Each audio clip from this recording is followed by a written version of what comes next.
thank you for attending tonight. This is the 19th annual Gilbert M. Grosvenor Distinguished Lecture. Tonight we have Dr. Alec Murphy from the University of Oregon going to deliver the lecture, and I'll talk to you a little bit more about Dr. Murphy in just a few minutes. I'd like first to introduce to you our dean. Well, before I do that, I know. It's okay. I do want to mention our chairperson, Dr. Youngmei Liu. Youngmei did a courageous thing.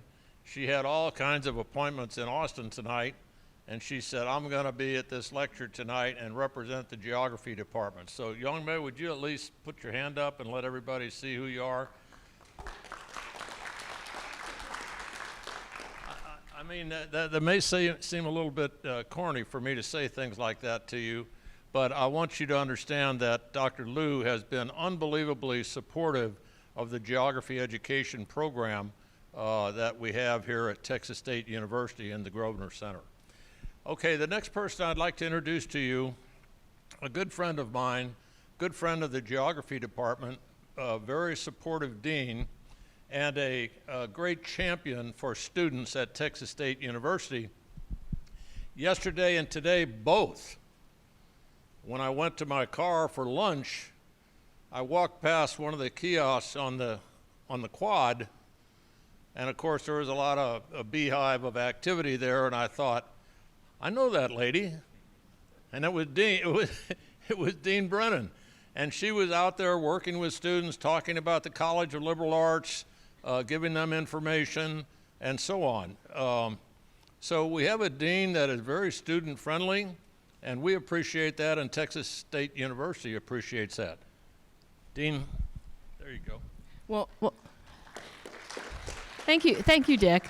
I do appreciate that, and I think I should tell everyone that I think I should have gone to your geographic education program, because on my way here I did not read my instructions, and so I went to the wrong place, and I had the wrong time. So obviously I need to go back and kind of study geography again. But it's my pleasure tonight to introduce our provost, Dr. Jean Bourgeois, who has served as provost and vice president for academic affairs at Texas State since 2011. As the university's chief academic officer, he is responsible for the administration and oversight of the quality of the university's academic, instructional, and research programs, and for the coordination of the university's administrative and support functions central to its academic mission. Integral to his role as provost, he actively supports economic development and quality of life efforts for San Marcos and the Central Texas region, including civic work with the Greater San Marcos Partnership, San Marcos Economic Development Board, and E3 Alliance, in addition to initiatives associated with the university's academic units and its science, technology, and advanced research park and business incubator. Dr. Jean Bourgeois earned a bachelor's and master's degree in history from Louisiana State University and a PhD in history from the University of Cambridge. He joined Texas State as an assistant professor of history in 1990 and was promoted to professor in 2004. His publications include books and articles on 16th century English history. And before I go ahead and get him up here, I just have to say that we are very fortunate because we have a provost who you can say, you know what, I don't have a formal meeting, but since I'm here, can I just bounce this off of you? And he actually listens to you and pays attention to what we have to say. Because of all of that, and because I've actually known him since 1990 when we both started here, it's my privilege to introduce our provost, Jean Bourgeois.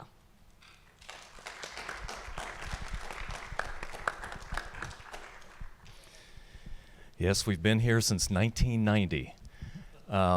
Someone else has been here a little bit longer than us. We were able to celebrate Dr. Boehm's long tenure actually at a luncheon that President Trout not only honored Dr. Boehm, but then I won't give the numbers. It's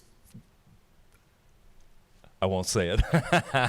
It's a number of years longer than me and Dr. Brennan. Well, it's a pleasure. And by the way, as a historian, I was just telling our distinguished lecturer tonight that Actually, not only at LSU, but actually when I was doing my PhD at Cambridge, my supervisor there, Sir Jeffrey Elton, made it a point to ask me, had I already read some of the historical geography work by H.C. Darby.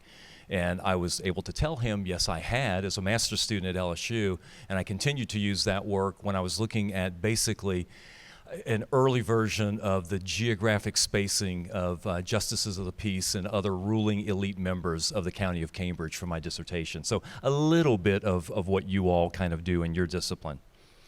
Well, on behalf of Texas State University, I would like to welcome all of you to the 19th Grosvenor Distinguished Lecture. I would also like to give a warm welcome to our honored guest lecturer, Dr. Alec Murphy, and we're all looking forward to your remarks. Before we get to the actual lecture, I would like to point out a few things about our Department of Geography and the Grosvenor Center for Geographic Education, who are the hosts for tonight's distinguished lecture. The Department of Geography has grown rapidly. During the period of 1977 to 2000, from 60 majors to over 600.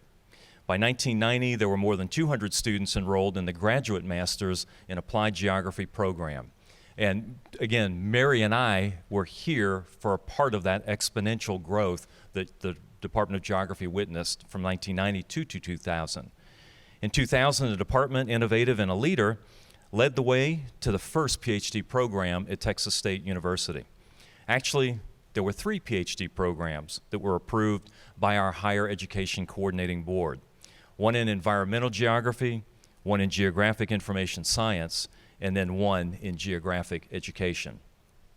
The PhD program in geography education has its roots in the very close relationship between our university and the National Geographic Society, and importantly, probably, with the Society's president, Gilbert M. Grosvenor. Mr. Grosvenor has visited this campus dozens of times. I've had the opportunity to meet him not only here, but also in Washington, D.C. at their headquarters. And we've recognized our geography education program as the national flagship, providing leadership throughout the United States. Mr. Grosvenor has lent his name permanently to the Texas State Gilbert M. Grosvenor Center for Geographic Education since 1998. Today, we have a formal educational partnership with the National Geographic Society in order to support their new educator network across the United States. During the past decade, the Grosvenor Center has been providing national and international leadership in geography education. We now host a National Center for Research in Geography Education. This includes a National Science Foundation-funded research coordination network that is one of only 2 in the world of geography. We have over 200 fellows, faculty, researchers, and business leaders who work with us in our research coordination network. We have appointed 13 PhD students, and I'm going to repeat that, being the first PhD program at this university. We've appointed 13 PhD students to go to Washington, D.C. as Grosvenor Scholars. And again, when I was there a couple of years ago, I was able to meet the then current holder of that fellowship, that coordinator. And each of these folks worked for 1 year at the National Geographic headquarters. And then finally, we now have the offices of the Texas Alliance for Geographic Education firmly embedded in our Grosvenor Center.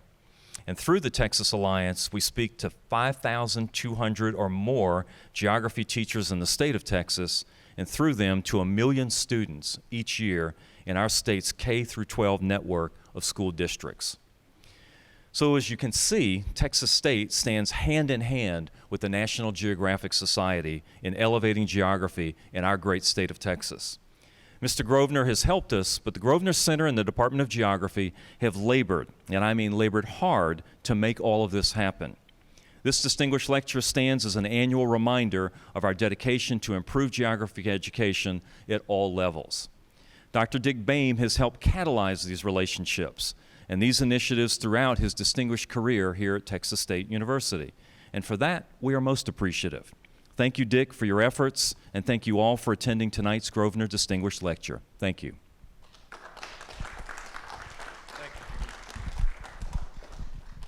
Thank you, Gene. Those remarks were exceptional, in my opinion, because they focused in on our partnership, both Texas State University and the Department of Geography, with the National Geographic Society. Now, there are many different universities that have different types of partnerships, but our partnership has been deep and it has been long, stretching back for 35 years. And to have Mr. Grosvenor's name on our center, I think, is a very significant situation and something that the university is proud about. And guess what? National Geographic Society is proud to have that relationship with Texas State University as well. I don't want to take much more time. I want to give our time to our distinguished speaker tonight. And I'm not going to read to you what's in the program about Dr. Murphy. You can read that yourself. This is a very distinguished scholar. This is a great teacher. This gentleman has been a great leader in the world of geography for 3 decades. You can read about him. I do have a couple of very specific comments that I want to make, however, before we can get him up here for his lecture this evening. A very important aspect of K-12 education in geography has been advanced placement human geography. And Alec Murphy, really, I mean, I don't know that anybody calls him this, but he certainly qualifies as the father of advanced placement in human geography. And there are hundreds of thousands of kids in the United States now that are taking advanced placement human geography courses. And Alec worked with the College Board, he worked with Gil Grosvenor, he worked with National Council for Geographic Education to make that happen. That was all back in what, the mid-1990s, I think, 95, something like that. But that's a watermark. That's a huge thing, and it's lasted, and it's getting bigger every year. And that's helping our kids in school tremendously. The second thing that I want to say about Alec is I took a look at what he wrote that was going to be the topic of his talk tonight, and I'll read it to you. That is, if I can put my glasses on, I'll read it to you.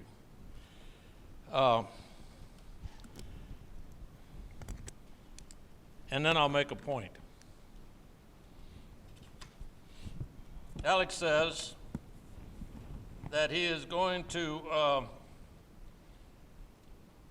first of all, he has a book that has just recently been published. And the lecture tonight is one chapter, an aspect of one chapter in that book. He makes the case that a discipline concerned with how people, environments, and places are organized and interconnected is of vital importance in today's fast-changing world. Think about that for just a minute. Environments, people, places, the interrelationships of these things in a fast-changing world. Well, I was sitting in my office this afternoon and I thought, you know, I ought to tell Gil about this. So I sat at my computer and typed out an email to Gil Grosvenor. And I told him that Dr. Murphy was going to be here tonight, and he knows Alec quite well. And he said that was tremendous. And then he said, what's he going to talk about? So I gave him that title, and he said, you know, he said that sounds like something that I would give a speech on. And a little bit later in this event tonight, I'm going to read you another passage that we have on Gil Grosvenor, and it looks like it could have been written by Alec Murphy. So there's a correspondence between those two great leaders in geography education. I won't talk anymore. I think we're lucky to have Dr. Murphy here tonight. I actually took advantage of him, and we have a meeting tomorrow all day long in which we're going to discuss the future of geography education, and I'm making Dr. Murphy stay an extra day so he can help us out, along with Dr. Morrow from Virginia Tech University here in the front row. But anyway, that's enough of an introduction. This is a great man. He's a good friend of mine. I've known him for a long time. We had a delightful lunch today at Casa Maria, and he enjoyed his Mexican food. You come from Oregon, you don't get much of it up there. We're getting more Alec? of it. Okay, Thank you very much, Thank you. Dick. Thank you. and here's the, I've got a leveler here, so I'll just turn this up. Great. Well, I think Dick's already given part of my talk, which is great. No, it's a real pleasure to be here, and I want to thank the geography department here for inviting me. I want to thank Dick in particular for making the outreach. The Grosvenor Lecture is, I think, one of those lectures around the United States. It gets attention to be asked to give this lecture. There's a long series of distinguished people who have given this lecture before. I've known some of them, and it's just a real honor to be here. So thank you very, very much.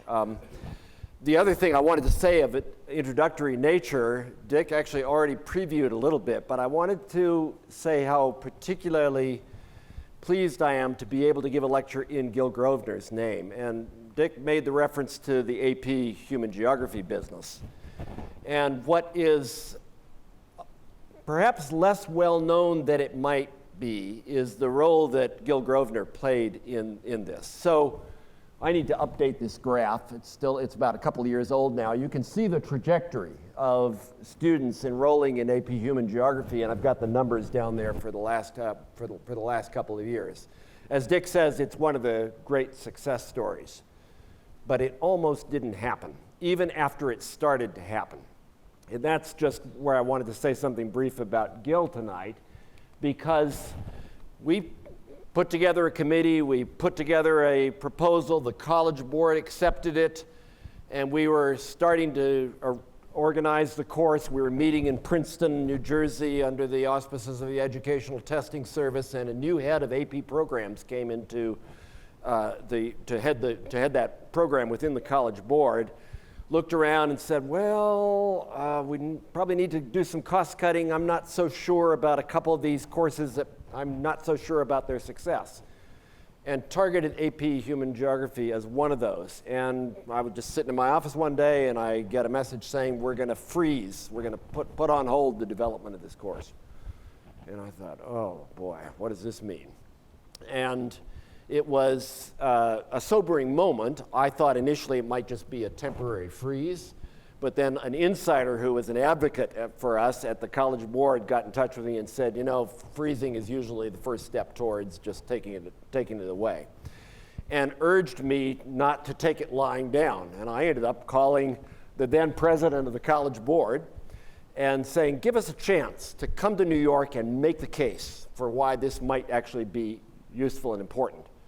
As a sidebar, it's been the fastest growing mid to large size AP course that the College Board offers over the last 10 years. So it's been a huge success for them. But give us the chance to do this. And the group down here at the bottom are the group we had an hour and a half to make the case to the president of the College Board, basically to override somebody whom he had appointed. And we did the best job we could, but in the background were several things happening to help as well. And one of them was Gil Grosvenor, who was working in the background to use his contacts to try to make things happen, and also to commit some National Geographic Society money to make it happen. And boy, is the College Board glad to this day that that all happened. So I got to know Gil pretty well through this whole process, and that's why it's a special honor for me to be here giving this lecture. So as Dr. Bain mentioned, the lecture was inspired, or the basis of it was inspired a bit by an invitation to write a relatively short book for a new series that the Cambridge publisher Polity Press, Cambridge, England, Polity Press has decided to start. They started it just a couple of years, or a year and a half ago, and they called it the Why It Matters series. And the idea of the Why It Matters series was, in the face of a lot of pre-professionalism turned in higher education, we need the case to be made for various kinds of ways of looking at the world that we associate with disciplines like history and philosophy and geography. And I was lucky enough to get the call to ask if I would be willing to write the book for geography. And I've been thinking about something about this along these lines for some time. And so when I was contacted, I thought, you know, this just might be a really interesting thing to do. The challenge was a relatively short book. They wanted still remember the phrase, not one scintilla of jargon.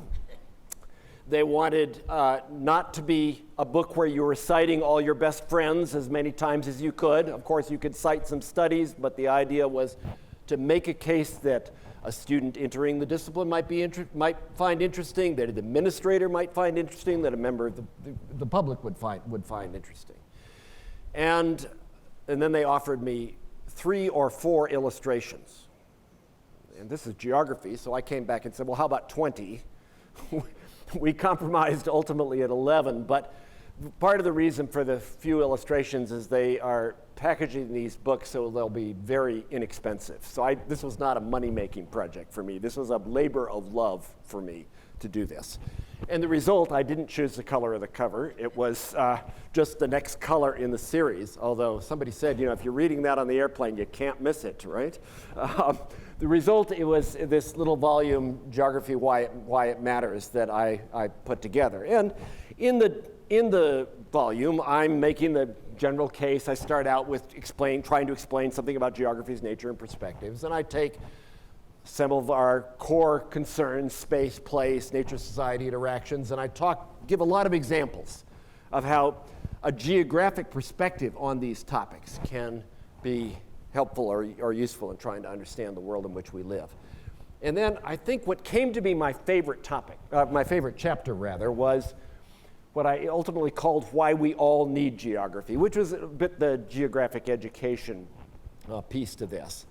But actually, I'm not going to take just a segment from one chapter. I want to cut across the book a little bit tonight, because we do live in a fast-changing world. I mean, environmentally, socially, economically, geopolitically, and so forth. And if we're going to grapple with the challenges of that world, we simply have to, I would argue, think historically, and I think we need to think geographically.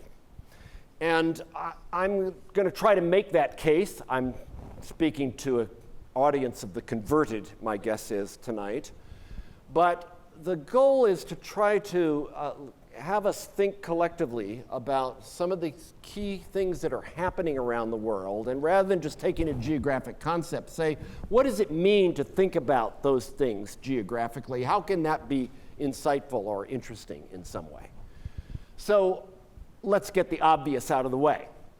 The obvious, of course, is that there's a usefulness to having some sense of where things are, but that's not all that geography is about. And one hopes that these images elicit laughter.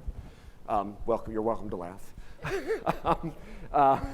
It's scary when you put up the one on the left and no one laughs. We still struggle with a fair marginalization of geography, at least in the American curriculum. It's not the case in other parts of the world, but in the American curriculum, we still struggle with this sense of geography as just sort of place name memorization. It would be as if history was just reduced down to memorizing dates. Of course, as I tell my students, I like to be able to stand up in front of an audience, mention Brazil, and not have an image of Central Asia come thundering to the fore in their minds, right? So there is a value to having some sense of where things are, but that's not what we're necessarily all about. Instead, we're much more about trying to gain insight into the planet we live on, its landscapes, its spatial organization, its material, its concrete character, what that's like, how it came to be. And in one sense, it's fairly easy to make the case that thinking about these things geographically matters. I mean, think about just the classic examples we use in introductory textbooks. Like, every introductory human geography textbook must have the John Snow map, where he's trying to make the case that cholera is a waterborne disease. And how does he do it? Well, he actually maps all the cases, and you can see them clustering all around a well, and they close off the well, and the cholera epidemic subsides. Or trying to see something about how, I love the map on the left. Where's France on that map? You can't miss it, right? It's the main post roads of Europe in 1850. And where's Germany on the map? You can't find it, right? Because, of course, Germany hadn't been unified as a country yet. But it's another way of just, easy way to sort of say, okay, how do we end up with one chunk of the Earth's surface that has one label called France? And how did that come into being? And how did something like, even like the integration of territory through its road network and educational system and so forth feed into that outcome? But for all the ease of using these kinds of examples to make the case, we are, I think, increasingly being pushed to make the case in relationship to some of the key changes that are going on in the world today, whether it be environmental change or social change, migration, new disease, spread of disease, geopolitical change, or what have you. And so it seems to me that in trying to make the case for why geography matters, it's really useful to try to engage those things fairly directly. And one way of doing that, to make just sort of 5 fairly simple points, is to say, thinking geographically about the world does a few things. First of all, it challenges the kind of simplistic assumptions that we often are inclined to make when faced with some kind of earth-changing event. So I'm the example here of the so-called Arab Spring. Now, so the Arab Spring starts in Tunisia, and it begins to spread. And you get the usual commentators talking about what's going on with the Arab Spring. And the way it's written about in the dominant press, and the way it's talked about predominantly, is this is a reaction against authoritarian rulers. Well, that's not wrong in total, but it's not really very enlightening either. If you think about the very different reactions that happened, let's say, in Egypt as opposed to in Oman. I happen to have been, just in the lead up to the Arab Spring, I happen to have been in Cairo, and I happen to have been in Muscat. And these images are images, just photos that I took in these 2 places. Each of these places with someone who would qualify as an authoritarian ruler. But even the landscape of these 2 places evoked something that was pretty different, about a sense of frustration that I was encountering increasingly as I was spending time in the back streets of Egypt, which is of Cairo, which is what geographers like to do, as opposed to the real sense of strong investment that was going on in the people in a place like Oman. So yes, Oman's got some issues, and yes, there was a small uprising in Oman, but Qaboos, the ruler in power in Oman, has been there for a long time. He takes an annual expedition around the country and sees what people need, and there's a sense that there is a possibility for problems to be addressed there. Doesn't mean Oman doesn't face some challenges. Qaboos has been in power for many years. He's quite elderly. The big issue there is going to be what happens when he dies, because Qaboos has no sons or daughters. So then there's uncles and cousins and brothers-in-law and so forth. So the challenging of simplistic assumptions, it's not just to be understood simply as an issue of authoritarianism. A second obvious point is the capacity of geographic thinking to shed light on outcomes. So just an example close to home for me in Oregon. Oregon did something to try to deal with urban sprawl, another issue of the day, right? And they constructed these urban growth boundaries that were going to try to make it more difficult to get permits to build outside the urban growth boundaries as opposed to inside the urban growth boundaries. Well, big question. What's going to mean? What does this mean? What are the possibilities for this? Well, this map tells the story. It tells the story because Vancouver is right across the river. Vancouver, Washington is right across the river from Portland. So here's Portland and here's Vancouver. Vancouver does not have an urban growth boundary, and Portland does.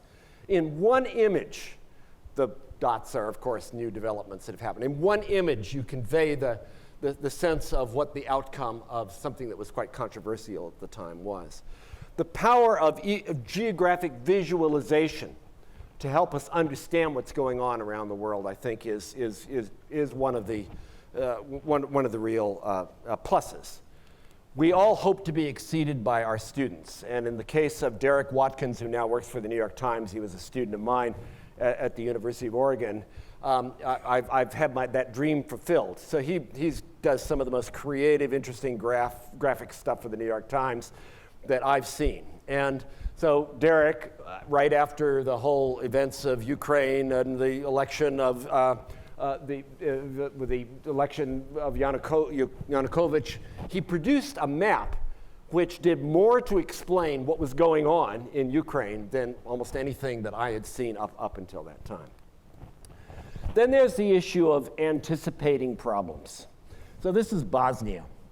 And this was a peace proposal that was put forward by Secretary of State Vance and his British counterpart early in the Bosnian conflict.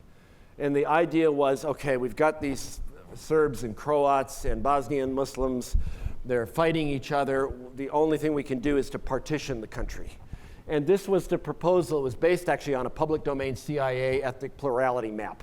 So if a sub-state district had more Croats and Serbs or Bosnian Muslims, it got colored one color and so forth. And I still remember sitting in a room with an Austrian geographer who's a friend of mine and somebody I've collaborated with, and looking at this map and saying, this is a disaster. Because these, yes, it's true, that you had a few more Serbs than Croats or Bosnian Muslims in the blue color on the map. But this doesn't tell you anything about what spaces are meaningful to people on the ground. We took information about how people moved around prior to the outbreak of conflict based on the minibus schedules, because that's the way a lot of people would get around, and we drew a map that showed the functional regions, how regions actually function within Bosnia. We overlaid the functional regions on the map, and you can see there's almost no correspondence. Now, unfortunately, this kind of analysis wasn't being done at the time, and by the time we were doing it, the peace plan had already blown up, no one accepted it. But it actually did lead to, it was one of the studies that led to the establishment of the Humanitarian Research Office within the department, within the Office of the Geographer of the Department of State. So, I mean, it's a classic example of how you can actually anticipate problems potentially with some kinds of geographic analysis. I love this cartoon, but it's a fourth obvious piece to understanding the changing world. If you can't see it, it's a little bit blurred. The mother says, see, this is called the outdoors, and the young son says, oh, I've seen this level on my video games. But you know, I'm going to come back to this point a little bit later, but the whole idea of our ability to actually understand and appreciate the world we live in when increasingly our attention spans are rooted in a device that's right in front of us. And then finally, and of course you've seen images like this, but the importance of just combating the kinds of ignorance that are captured in these kinds of amusing depictions of, in this case, how the average American sees the world. And usually when I show these images, nobody pays any attention to what I'm saying because they're so amused by what's on the map. So you get the point. So, you know, those are, I think, kind of in abstract way, several sort of obvious things we could talk about. But I want, in thinking about these rapid changes that are unfolding around the world, I want us to take just a few examples. And the examples I want to look at are geopolitical, or environmental, are sustainability related, or technological related, and then our education. And say, okay, all those things are in rapid change in many ways. What can we say about geography's ability to actually contribute to our effort to grapple with these? I mean, no discipline can possibly solve these problems, but to contribute, play a key role in contributing to our understanding of these things. So I'm going to just walk through each of these things just for a few minutes so we can get a sense of what kinds of arguments I think can be particularly persuasive in this regard. So in the sense of geopolitical change, you've got these websites where people can post their views of, here's the coming geopolitical order. I don't endorse this one. It's just kind of here's an example, and then people comment on, you know, what's going on.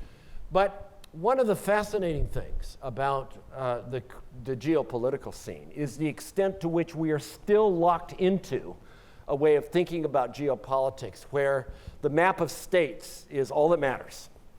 And the questions we ask are all about just, what's going on in this country versus that country and so forth. And if we don't think about what patterns and processes lie above and below and between those spaces, we really can run into trouble. And that was so well illustrated it's now, I guess, more than 15 years ago, but it's still very much an example with us, with the whole dominant policy approach towards Iraq in the early 2000s. Now, I'm not going to make an argument for or against the U.S. going into Iraq. What I am going to make an argument for is what one needs to be thinking about if you're doing that kind of thing. And in fact, on my own campus, we had a big, huge 1,000 students gathered to sort of talk about this in the lead up to it. And then I was invited to speak after we had gone into Iraq. What should we be thinking about now that we're there? And one of the things that was just stunning to me was the extent to which this was all sort of presented as,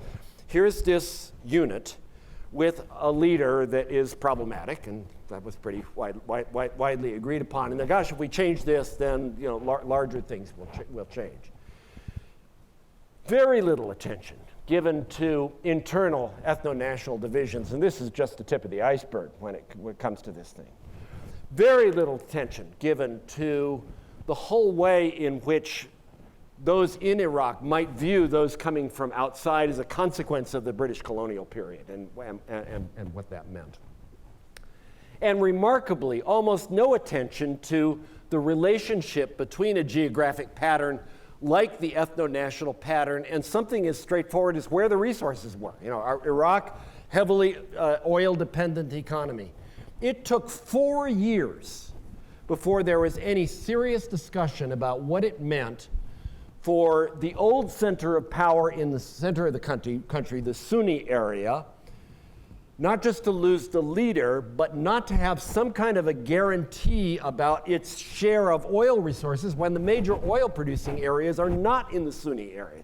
They're in the Shia area and the Kurdish area. So and this isn't necessarily even my main area of specialty, and you don't even need an advanced GIS to get this, to think a little bit about what a pattern on the ground, like the ethno-national pattern, and relate it to something that might be significant, like a resource pattern, and how that might influence what you do and even what kind of priorities you take, is a pretty clear example in my mind of why some kind of geographic thinking was absolutely critical in this kind of circumstance. Coming up in scale from this, but staying with the Middle East, there's still, despite everything that's happened over the last 20 years, the power of maps like this are still very strong in the geographical imagination of many people, even if they don't think about it that way. This is one of those maps that's sort of loosely based on the Samuel Huntington idea of clashing civilizations, and the Islamic world gets mapped as kind of one geopolitical node on a map like this, the big green space. Well, particularly after everything that's happened over the last 15 years, you'd think that this kind of way of thinking about the world might be a little bit challenged, given all the divisions we've seen. But it clearly was very powerful in shaping policy 15 years ago, and it's still with us in some ways today. Irrespective of the kind of tip of the iceberg divisions that can be shown on maps that show something about ethno-religious or ethno-linguistic divisions within the area. Irrespective of actually the significance of the division of that big green space over the last 150 years into a series of discrete states, each of which have their own sets of interests wrapped around them, and those own sets of interests are actually responsible for many of the internal conflicts that exist within the region today. And irrespective of the extraordinary differences one finds even within individual countries. I am a bit of a rare breed as an American in that I've been in Iran 3 times over the last 12 years or so. I could spend the rest of the evening telling you stories about getting visas to Iran. It's kind of an amusing story. If you want to travel somewhere and not see other Americans, Iran is the place for you. But I mean, it's a fascinating place, a very rich place. It's a very, it's just one of the most hospitable places I've ever visited. Everybody talks politics there. Behind closed doors, there's very little support for the central regime. But I kept hearing so many complaints. Finally, I started asking, so how many people actually support these guys? And the highest figure I got was 15% of the population. Doesn't mean they don't hold a lot of the cards, of course. But Iran is a microcosm of why we need to think in geographically sophisticated ways about places, not just sort of stereotypical ways. Because, well, this was before the latest on Michael Jackson, but here's the guy coming down the stairs with his Michael Jackson t-shirt, juxtaposed against the holy city of Qom. You go up in the Alborz Mountains, and the men sit in one room, the women in another room. Coca-Cola, of course, is the drink of choice. And you're down in Tehran suburbs, and we're all sitting together, dining together. I could go on and on about Iran because I find it such an interesting country. But the way it gets talked about is far often from the reality of what that place is. All right. So I've decided to be general, where I could use examples in the geopolitical arena for the rest of the night. That's kind of my main area is political geography. But I want to try to make the case with respect to some other issues too. And again, I expect I'm largely speaking to the choir, but in terms of environmental change, I'm in a department like the department here that has serious physical geography as well as serious human geography, and I've just been so incredibly impressed at how some of the research that my colleagues who are interested in long-term environmental change, the kinds of insights that they're bringing to try to understand what's going on with the changing environment. We cannot understand the changes that are going on, of course, in the present environment that might be attributable to humans if we don't understand how the natural system works. And how do you understand how the natural system works? Well, one of the key insights is now coming, of course, from the mapping of past patterns of vegetation, which tell us something about what climates were like in the past. And we can feed those into climate models where we know that things like the variable tilt of the Earth on its axis and so forth are having an influence on climate change over time. But we can feed those in and say, okay, now we get an ever better understanding of here's how the natural system works, and now we know just how much outside of that range is what's going on today. And these sorts of things, I think, are absolutely critical to trying to address something like the causes and consequences of environmental change. Then there are the policy sorts of things that are so clear. You're getting sleepy, very sleepy. But this is just an interesting project to map the different timing and distribution of human-caused as opposed to natural-caused fires in the American West. And this sort of thing now can and is being used by land use management folks to try to sort of figure out and understand what's going on.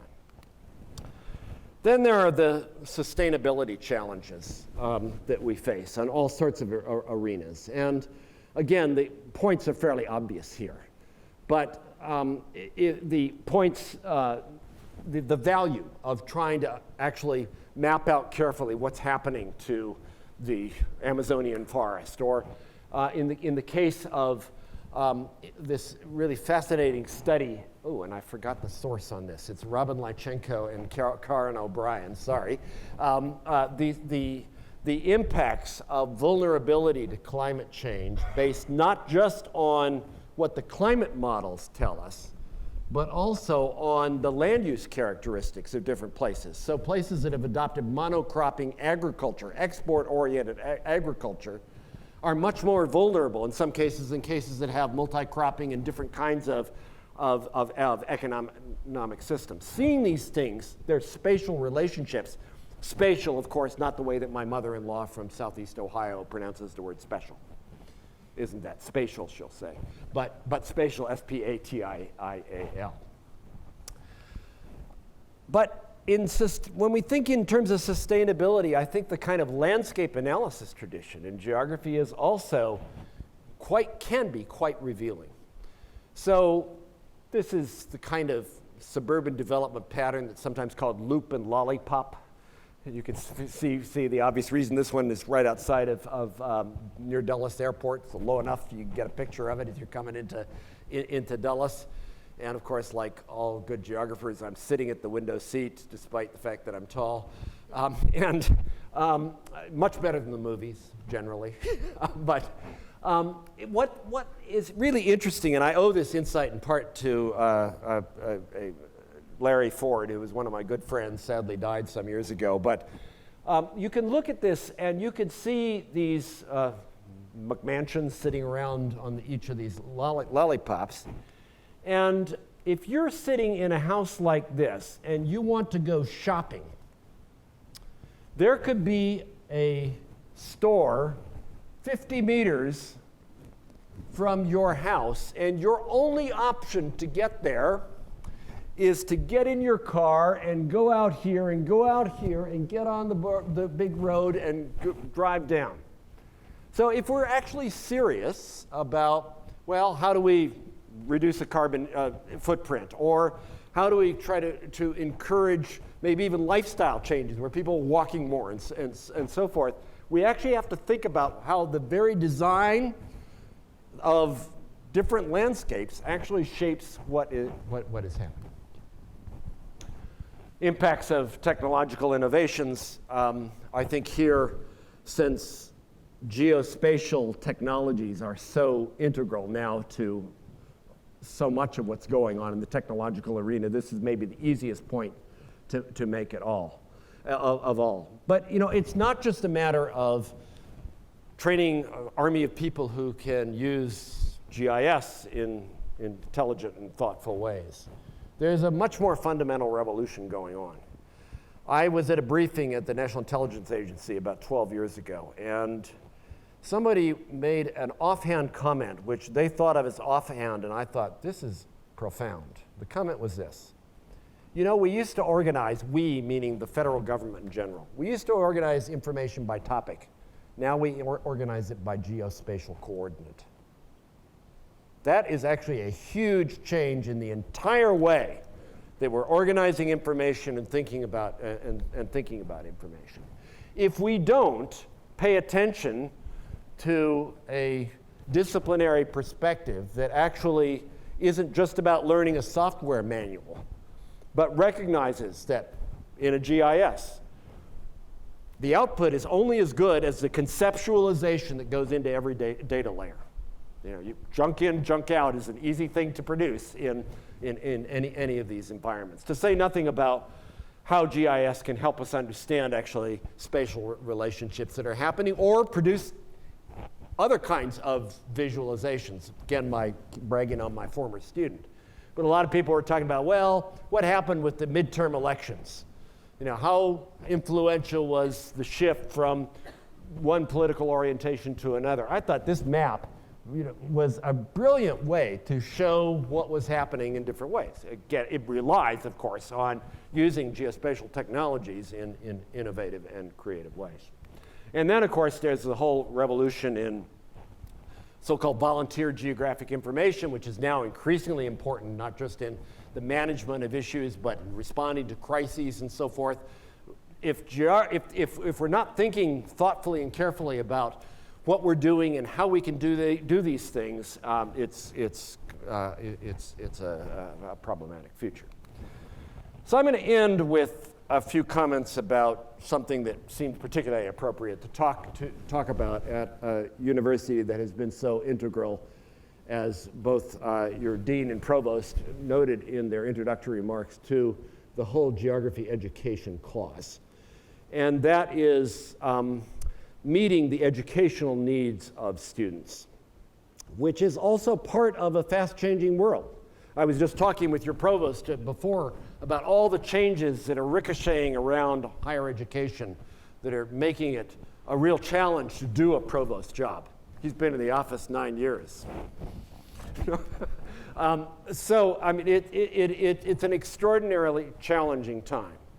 One of those challenges is actually what's happened to what we traditionally called a liberal education. And by liberal, I don't mean politically liberal. I mean the whole idea of a liberal education, of course, is an education that fosters a broadened horizon and an ability to think critically and thoughtfully about issues and problems around you. And that's what I was trying to address in this Why We All Need Geography chapter of the book, which ended up being the one that I maybe was most fond of once I had written it, because it spoke to something that I've cared about throughout my career, which is not just what's my next research project and how can I provide insight on what's going on in Bosnia, but how can we help to bring a generation of students along that have some appreciation for the things that I think are important, the kinds of things that I've been talking about this evening. So, four just sort of concluding points to make about these issues. One is the incredible importance, I think, of fostering in our students some greater awareness and understanding of the wider world. It's so easy to live your life in a relatively narrow, sheltered little corner and just not have much of a sense of what's going on in the wider world. And as a result, we even have trouble sometimes evaluating or discussing some of the issues that are being talked about in the larger public conversation. So Tom Friedman wrote this book that ended up being somewhat controversial, but kind of revealing in a certain way, called The World is Flat. And the argument was, well, no longer is the software engineer or the MRI technician in New Jersey competing against someone up the Boston area. They're now competing against Bangalore and so forth. So there's a leveling of what's going on. Well, that's true to an extent. But if you've never thought much about geography, if you've never tried to flesh out a sense of the wider world, then how do you come to grips with the fact that, by some estimates, close to half of the human population will never move farther than 50 miles from where they were born? That's not the world that many of us inhabit, but that is a world that many people inhabit. And to gain some sense of that world, we need to understand that. We also need to change the kinds of conceptions that so often get in the way of understanding how the world really works. The tyranny of the Mercator projection is still working at Africa's disadvantage, because the Mercator projection on the left exaggerates, of course, the size of Africa, reduces the size of Africa, exaggerates the size of the higher latitudes. And so there's little understanding what an actually big place Africa is. As a result, well, we can just talk about it. I've been to Africa, you'll hear us, or I want to go to Africa. Well, this is a huge place. It's a hugely diverse place. What do you mean? Where? Why? Second point, challenging stereotypes. It goes back to something I said near the beginning of my lecture. But I like to show my students this image. And I don't tell them anything except I say, I'm standing here in front of the geography building at a significant university in the wider Middle East. And the only thing I'm going to tell you is that the woman in black in the middle of the picture is the chairman of the geography department. Where am I?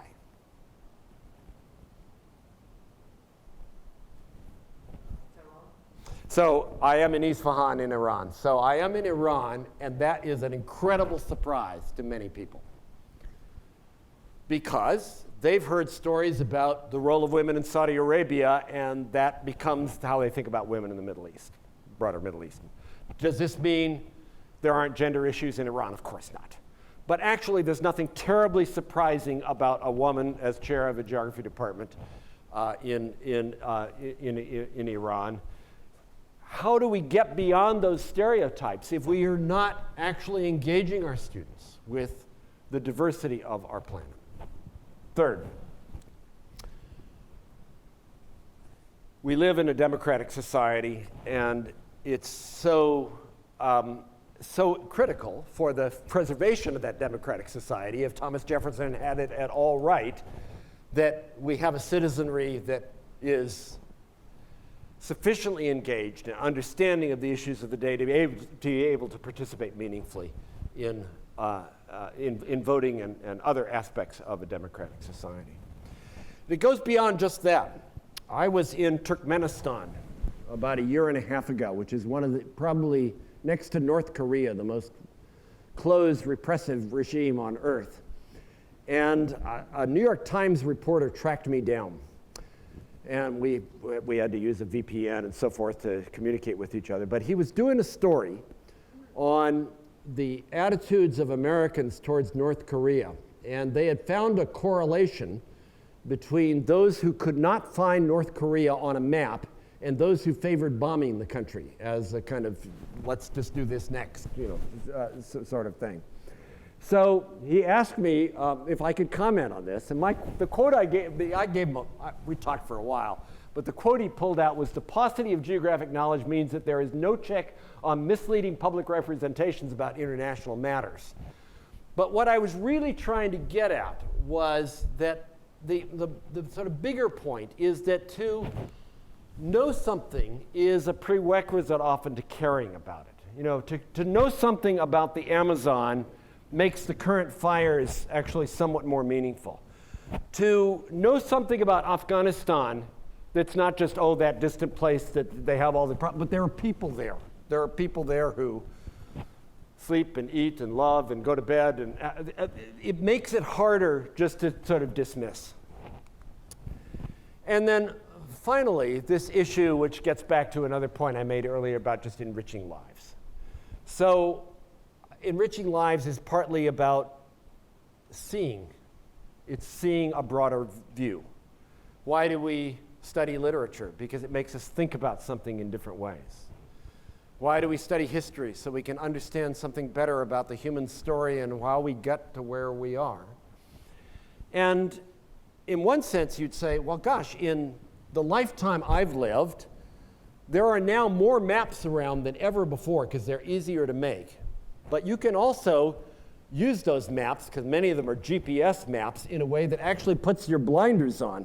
You used to have to pull out an old map and you could see how one thing related to another. Now you just plug it into the GPS and you get a little bit map.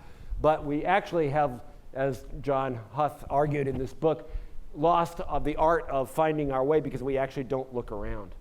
To look around, to walk through a landscape and actually ask questions about how it's organized and why this is there and that's there is an enriching thing in people's lives if they stop to think about it, but they're unlikely to if they're not encouraged to. Or if they're not encouraged to think in a broader and deeper way about just the diversity of kinds of ways of living and landscapes and economic and social environments that people find themselves, whether they're in Mumbai in India or a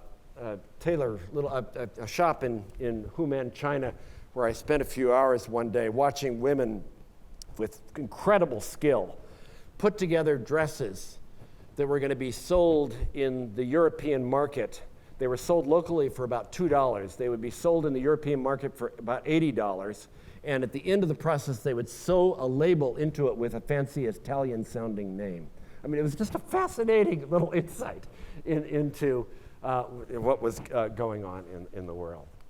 So my argument is all these are, I think, really compelling examples of why geography is not just, well, kind of a nice thing, and okay, it helped Jon Snow figure out, where the cholera was. It actually speaks to some of the most important, critical issues of the day, whether they're educational issues, geopolitical issues, environmental issues, or what have you. And with that, I will thank you for your attention, and I very much appreciate your coming and hearing my talk tonight.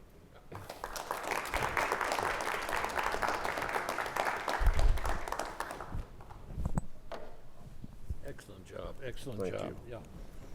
Yeah. Okay, I want to point out something to you, that this is a man that doesn't just talk the talk, he walks the walk. I was asking him about his travel plans over the next couple months. Finland, Switzerland, Texas, Korea, South Korea, and China. That's enough travel for some people for their lifetime. And he does it in 3 or 4 months. So as the consummate geographer. Alec, I have something for you. Hold on. I'm once again going to refer to my friend Gil Grosvenor and your friend Gil Grosvenor. What we have here, all of our distinguished lecturers get this medal, okay? This is the Grosvenor Center Medal for our distinguished lecturers. There are 19 of them. Dr. Alexander Murphy, 2019. But what I wanted to do was read, if I can, it's very small writing. And maybe I can't. And maybe I can't. I'm not sure that I can. You'll have to read this in your leisure time. You want me to help? But here, hold this for just a minute. Yeah. And I want to put this on. Maybe we can get a photo situation. Okay. There you go. Thank you. Congratulations. Thank you very, very much. Thank you very much. Thank you. And where are we going? Where are we going?